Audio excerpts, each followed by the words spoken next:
Hello friends, नमस्कार। Welcome to my channel. बहुत बहुत स्वागत है आप लोगों का हमारे चैनल एजुकेशनल एकेडमी पे। ठीक है, आज का हमारा प्रैक्टिस सेट है, प्रैक्टिस सेट नंबर 8 है। ठीक है, तो हमारा आज का क्वेश्चन है कि जयसी ने पद्मावत में बारहमासा पद्धति का प्रयोग किसके लिए किया। ठीक है, किसके लिए इन्होंने किया? इन्होंने विरह वर्ण के लिए किया था बारहमासा का प्रयोग। इनके बारे में थोड़ी सी व्याख्या देख लेते हैं। ठीक है, थोड़ी सी व्याख्या इनके बारे में देख लेते हैं। तो यहाँ पर देखते हैं इनकी व्याख्या। तो यहाँ पर देखिए, जयसी कृत पद्मावत में नागमती, पद्मावती और रत्नसेन के प्रेम कहानी का वर्णन है। किसका है? पद्मावत में नागमती, पद्मावती और रत्नसेन के प्रेम कहानी का वर्णन है। बारहमासा मूलतः विरह प्रधान लोकगीत है। इसमें 12 महीनों की प्राकृतिक विशेषताओं का वर्णन किसी विरोही या विरहिणी के मुंह से कराया जाता है। ठीक है, पद्मावत की भाषा ठेठ अवधि है। पद्मावत में 7 चौपाइयों के बाद एक दोहे का क्रम है। ठीक है, पद्मावत का पूर्वार्ध कल्पित है तथा उत्तरार्ध ऐतिहासिक है। ठीक है, नेक्स्ट क्वेश्चन देखेंगे।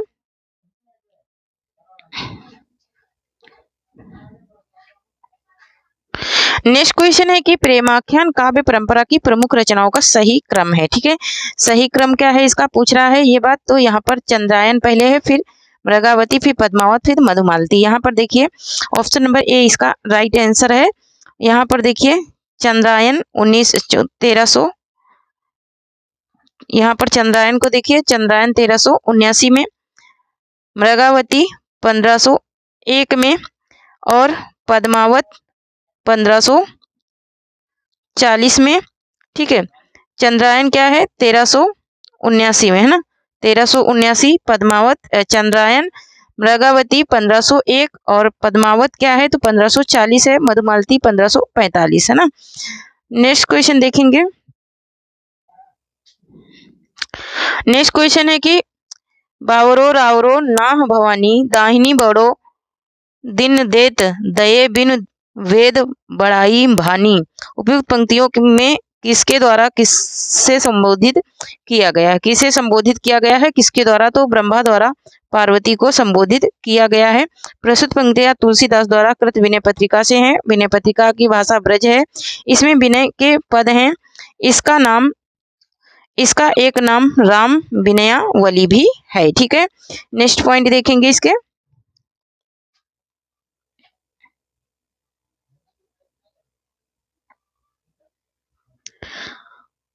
विनय पत्रिका में 21 रागों का प्रयोग किया गया है। इसका प्रमुख रस शांत रस है तथा पदों की संख्या 279 है। यह गीत काव्य है। इसमें विभिन्न राग रागनियों का प्रयोग हुआ है। यह काशी में लिखा गया। इसे भक्तों के गले का कंठहार भी कहते हैं। ठीक है, सुंदरकांड में प्रमुख पात्र निम्न में से कौन है? तो प्रमुख पात्र है निम्न में से हनुमान प्रमुख पात्र है सुंदरकांड में। ठीक है, नेक्स्ट पॉइंट देखेंगे, नेक्स्ट क्वेश्चन देखेंगे।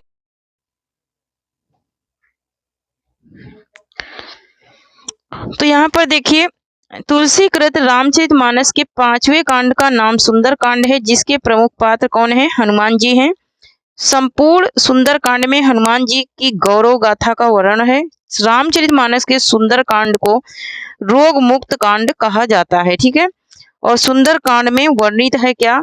सचिव वेद गुरु तीन जो प्रिय बोलहि भय आस और राज धर्म तन तीन कर होई बिहई नाश, है ना। तो ये लिखा है। तो यहाँ पर देखेंगे नेक्स्ट पॉइंट, इसका एक पॉइंट और है वो देख लेते हैं। इसके बाद क्वेश्चन देखते हैं। तो यहाँ देखिए सुंदरकांड में किसका? हनुमान विभीषण संवाद, सीता त्रिजटा संवाद और सीता हनुमान संवाद, श्री राम हनुमान संवाद और मंदोदरी रावण संवाद क्या है इसमें प्रमुख है। ठीक है, किसमें? रामचरित सुंदर कांड में, रामचरितमानस के सुंदर कांड में। ठीक है, नेक्स्ट क्वेश्चन देखेंगे। नेक्स्ट क्वेश्चन पे क्वेश्चन नंबर 5।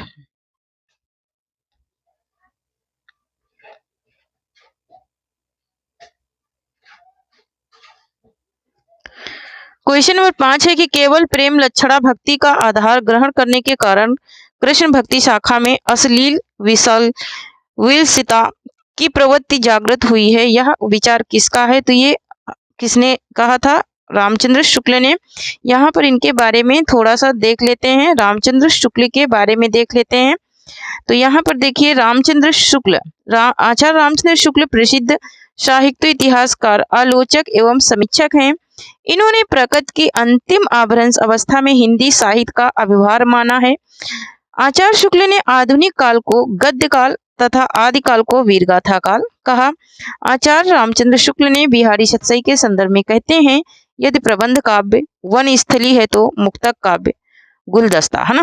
किसने कहा है ये कथन? तो आचार्य रामचंद्र शुक्ल ने कहा है। किसके बारे में कहा है? बिहारी सतसई के संदर्भ में कहा है इन्होंने। नेक्स्ट क्वेश्चन है कि त्रिज्या टीका किस रचना पर लिखी गई? तो ये बीजक पर लिखी गई। त्रिज्या टीका जो लिखी गई है बीजक पर लिखी गई। इसकी व्याख्या देख लेते हैं। बीजक किसकी रचना है? तो ये कबीर की रचना है। तो यहाँ पर देख लेते हैं इसकी कुछ व्याख्या। कबीर की रचना बीजक पर त्रिज्या नामक टीका पूरन दास ने लिखा था।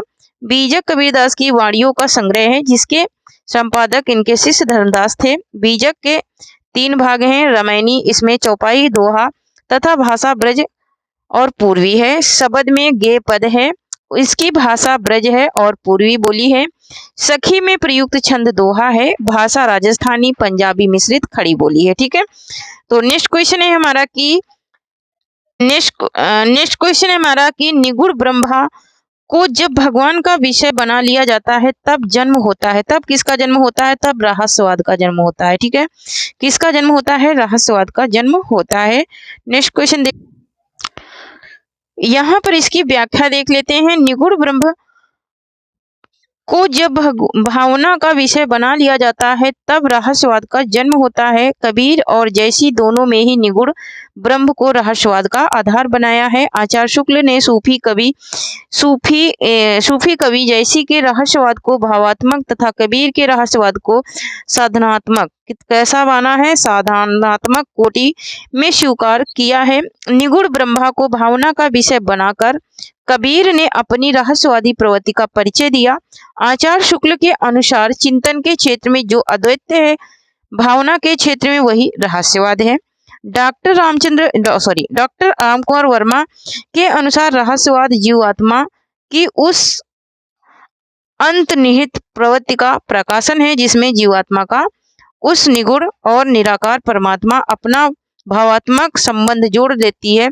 यह संबंध यहाँ तक बढ़ जाता है, इन दोनों में कोई अंतर नहीं होता है। ठीक है, तो यहाँ तो ये थी कुछ इनकी बातें। नेक्स्ट पॉइंट देखेंगे, नेक्स्ट क्वेश्चन कि निम्न में से किसके सत्संग से औरंगजेब क्या था? प्रभावित था। तो ये मलुकदास के सत्संग से क्या था? ये प्रभावित था। कौन? औरंगजेब। ठीक है, इसकी थोड़ी सी व्याख्या देख लेते हैं। तो यहाँ पर इसकी व्याख्या है, तो 1 मिनट यहाँ पर देखिए, 1 सेकंड, इसकी व्याख्या देखिए। संत मलुकदास का जन्म उत्तर प्रदेश के कौशाम्बी जिले के कहाँ पर हुआ था? कंडा। कहाँ पर हुआ था? कड़ा मणिकपुर।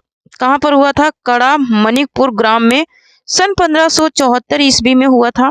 ये जाति पाति के घोर विरोधी थे। संत कवियों की भांति इन्होंने निगुण ब्रह्मा की साधना, ज्ञान, भक्ति, वैराग्य, प्रवृत्ति, निवृत्ति आदि का वर्णन किया। इनकी कुछ रचनाएं अवधी भाषा में तो कुछ ब्रज भाषा में हैं, जो कि निम्न हैं।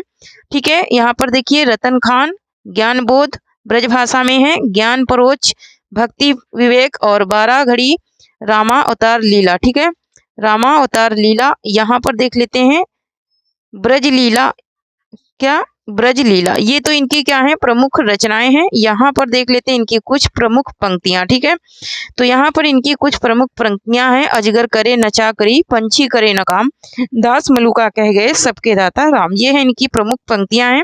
यहाँ पर यह दोहा असली आलसियों का महामंत्र कहा जाता है। क्या कहा जाता है? आलसियों का महामंत्र कहा जाता है। ठीक है, नेक्स्ट क्वेश्चन देख।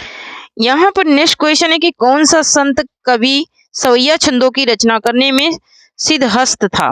ठीक है, तो वो कौन थे? सुंदर दास थे, और ये सबसे ज्यादा पढ़े लिखे भी थे। ठीक है, नेक्स्ट क्वेश्चन है सुंदर दास दादू दयाल के शिष्य थे। इनका जन्म जयपुर की प्राचीन राजधानी धौसा में 1596 ईस्वी में हुआ था। इनकी रचनाओं की संख्या है 42। बताई जाती है। संत काव्यधारा संतों में से ये सर्वाधिक सुशिक्षित और क्या थे, शास्त्रज्ञ थे, मतलब कि पढ़े लिखे थे। इन्हें संस्कृत व्याकरण, शास्त्र, पुराण, वेदांत, सांख्य योग, उपनिषद, गीता, योग वशिष्ठ, शंकर भाष्य इत्यादि उद्गत ज्ञान था। इनके पास ये सब सारे अपार ज्ञान थे। हिंदी के अतिरिक्त इन्हें पंजाबी, गुजराती, मारवाड़ी तथा फारसी भाषा का भी अच्छा ज्ञान था। ये स्त्री तथा स्त्री चर्चा से सर्वदा दूर रहे तथा श्रृंगार रस से कट्टर विरोधी थे। क्या थे? श्रृंगार रस के कट्टर विरोधी थे। इन्होंने केशवदास के रसिक प्रिया, नंददास की रसमंजरी के साथ सुंदर कविराय कृत सुंदर श्रृंगार की निंदा की है, मतलब कि बुराई की है।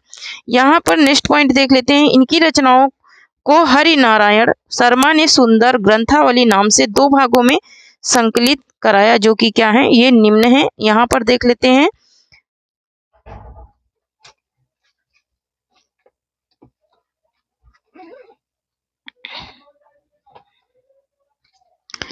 एक तो है क्या, ज्ञान समुद्र, दूसरी है सुंदर विलास, सर्वांग योग प्रदीपिका है और ज्ञान झूलना है। ये है इनकी कुछ रचनाएं। यहाँ पर नेक्स्ट क्वेश्चन है कि कबीर नामक आलोचना ग्रंथ के रचनाकार कौन है? तो हजारी प्रसाद द्विवेदी। यहाँ पर देख लेते हैं इनकी कुछ व्याख्या कबीर के बारे में, ठीक है। तो यहाँ पर व्याख्या देखते हैं। व्याख्या ही बहुत ही ज्यादा हेल्पफुल होने वाली है। आचार्य हजारी प्रसाद द्विवेदी एक प्रसिद्ध इतिहासकार, निबंधकार, उपन्यासकार हैं। हिंदी साहित्य में कबीर को हजारी प्रसाद द्विवेदी ने ही स्थापित किया। हजारी प्रसाद द्विवेदी ने कबीर के विषय में लिखा है, भाषा पर कबीर जबरदस्त अधिकार था। भाषा पर कबीर का जबरदस्त अधिकार था। वे वाणी के डिक्टेटर थे।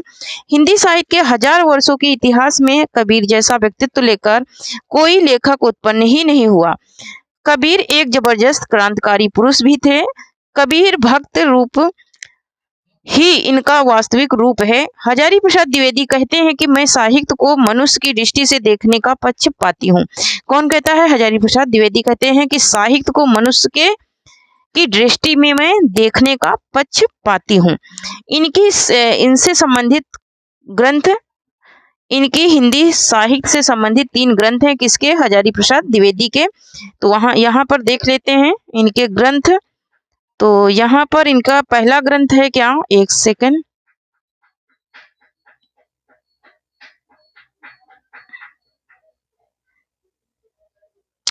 हाँ, तो यहाँ पर देखिए पहला ग्रंथ है इनका हिंदी साहित्य की भूमिका, जो कि 1940 की है। हिंदी साहित्य उद्भव और विकास 1992 का है। हिंदी साहित्य का आदिकाल 1992 का है, ठीक है। 1940, 1992, 1992। इनके निम्न उपन्यास हैं, बाणभट्ट की आत्मकथा 1946, चारुचंद्र लेखा 1963 और पुनर्नवा 1973, अनामदास का पोथा 1976। और इनकी आलोचना कृति है क्या, सूर साहित्य। क्या है? सूर साहित्य है, 1930 की है। नेक्स्ट पॉइंट देखते हैं।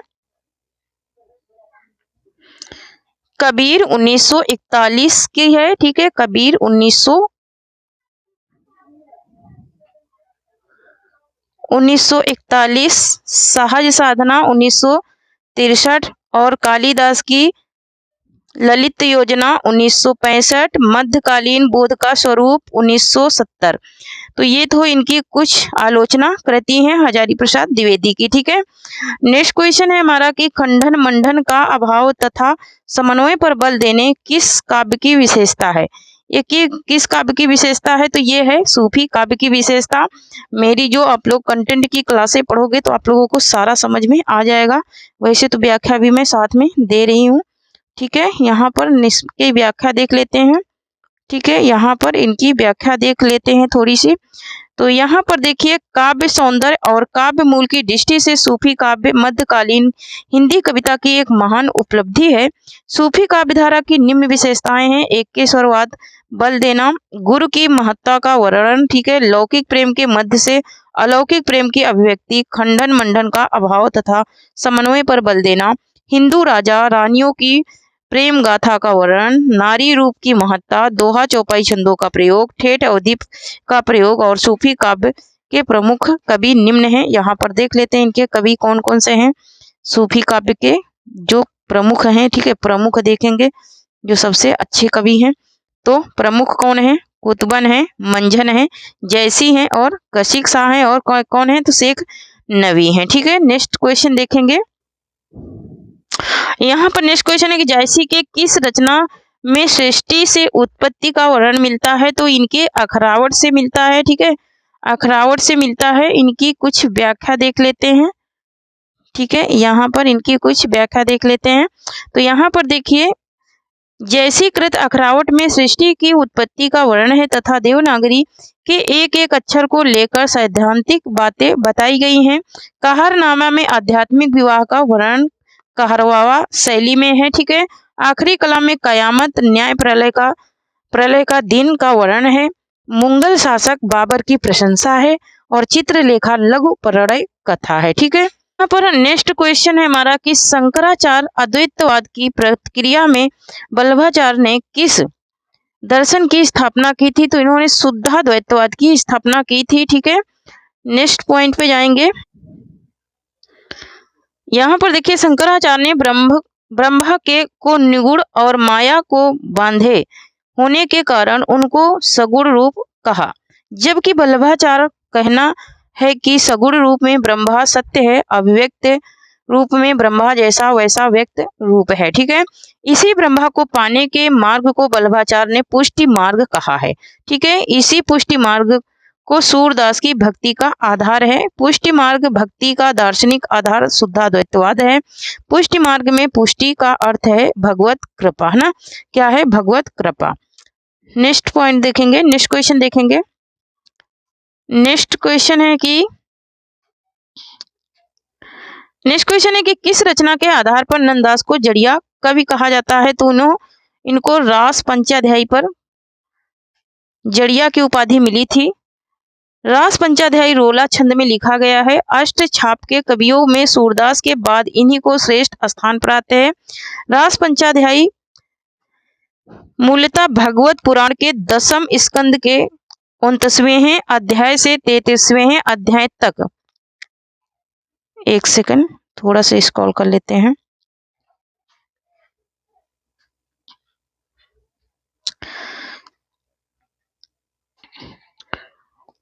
तो इन्होंने कहा कि 29वें अध्याय से, कहां से? 29वें अध्याय से 33वें अध्याय के 5वें अध्यायों का नाम है। यह साहित्यिक ब्रजभाषा में लिखा गया है। रास पंचाध्यायी का महत्व प्रेम लक्षणा भक्ति के संदर्भ में अधिक है। ठीक है, नेक्स्ट क्वेश्चन है कि निम्न में से किस कवि की भाषा पर बैसवाड़ी और बुंदेली का प्रभाव है? ठीक है, तो चतुर्भुज दास किसके? चतुर्भुज दास की भाषा पर बैसवाड़ी और बुंदेली का प्रभाव है। चतुर्भुज दास कुंभन दास के छोटे पुत्र और गोसाई विठल नाथ के शिष्य थे। ये अष्टछाप के कवियों में गिने जाते हैं। इन्होंने कृष्ण के जन्म से लेकर गोपी तक ब्रज लीला का गान किया है। इनकी भाषा शुद्ध ब्रज भाषा नहीं है, उस पर बैसवाड़ी और बुंदेली का गहरा प्रभाव है। इनकी निम्न रचनाएं हैं, यहाँ पर नीचे देख लेते हैं इनकी। यहाँ पर देखिए इनकी रचनाएं हैं। चतुर्भुज कीर्तन संग्रह, कीर्तनवली, दान लीला और भक्ति प्रताप और हित जू को मंगल। ठीक है, ये इनकी क्या है? कुछ प्रमुख रचनाएं हैं। निम्नलिखित में से कौन सा युग्म उत्तम पुरुषवाचक सर्वनाम से संबंध रखता है? तो मैं और हम, है ना? मैं, हम और मुझे, ये उत्तम पुरुषवाचक में आता है। इसके अलावा क्या? मैं, हम, मुझे, ये तीनों किस में आते हैं? उत्तम में आते हैं। तू और तुम मध्यम में आते हैं। जो सो संबंध है। ठीक है, नेक्स्ट क्वेश्चन देखें। तो नेक्स्ट है कि कोई तो होगा तुम्हारी सहायता कर सके। इस वाक्य में रेखांकित पद में कौन सा सर्वनाम है? तो यहाँ पर अनिश्चयवाचक, क्योंकि कोई को अंडरलाइन किया है। ठीक है, कोई, कुछ, कई। ठीक है, तो ये सब क्या है? अनिश्चयवाचक है। तो यहाँ पर क्या हो जाएगा? अनिश्चयवाचक सर्वनाम हो जाएगा। ठीक है, नेक्स्ट क्वेश्चन है हमारा कि नेक्स्ट है कि मैं सर्वनाम का कर्म कारक बहुवचन रूप है। कर्म कारक बहुवचन रूप क्या होगा? हमको होगा। ठीक है, हमको और हमें होता है। ठीक है, हमको। यहाँ पर नेक्स्ट क्वेश्चन देखेंगे। नेक्स्ट क्वेश्चन है कि वह उसे खाना खिलाएगा। वह उसे खाना खिलाएगा रेखांकित पद में सर्वनाम का सही परिचय दीजिए। तो ये क्या हो जाएगा, वह उसे खाना खिलाएगा, है ना। तो अन्य पुरुष कर्म कारक एक वचन हो जाएगा, अन्य पुरुष कर्म कारक एक वचन हो जाएगा, ठीक है। यहाँ पर देखिए निम्नलिखित में से किस वाक्य में अनिश्चयवाचक सर्वनाम का प्रयोग किया गया है। तो किस वाक्य में किया गया है, यहाँ पर हम किसी से कुछ नहीं कर सकते, हम किसी से कुछ नहीं कर सकते, यहाँ पर अनिश्चयवाचक का प्रयोग किया गया है। यहाँ पर जो कुछ आया है ना, यही हुआ अनिश्चय, ठीक है। तो थैंक यू फ्रेंड्स, आज के लिए इतना ही। तब तक के लिए जय हिंद, जय भारत। आप लोग पढ़ते रहिए, हंसते रहिए, मुस्कुराते रहिए। और जो लोग अभी तक चैनल को सब्सक्राइब नहीं करे हैं, प्लीज चैनल को सब्सक्राइब करें, लाइक करें और शेयर करें। थैंक यू, जय हिंद, जय भारत। आप लोगों को कंटेंट अगर दूसरा चाहिए तो आप लोग कमेंट में जरूर लिखिए, ठीक है। थैंक यू, जय हिंद, जय भारत।